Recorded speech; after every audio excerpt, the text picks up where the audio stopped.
The bomb was described by the police as massive.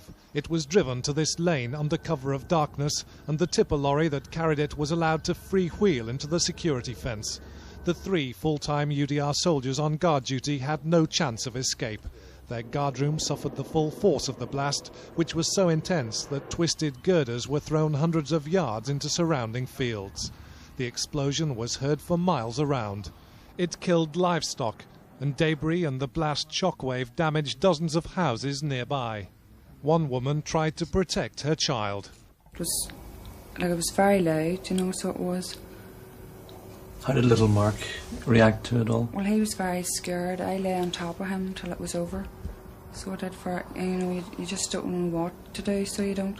Just complete panic all over. People running everywhere. The force of the blast blew you off your bed? It did, yeah. I was sitting on the bed, watching television. And how much difficulty did you have getting out with your wheelchair? No, I didn't use the wheelchair, I crawled out. The dead soldiers, who as full-time personnel guarded this base for 2 UDR, were named this afternoon. Lance Corporal Robert Crozier was a 46-year-old father of 2.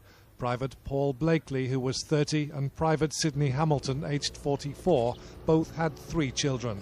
All were from the area. Lance Corporal Crozier and Private Hamilton had just received long service and good conduct medals.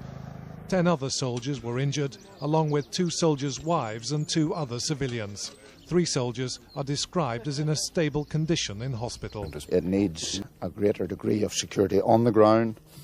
The police and army would be in a position to tell you most of the people actively involved in terrorism within this area, and one wonders why there's not a greater degree of surveillance of those individuals.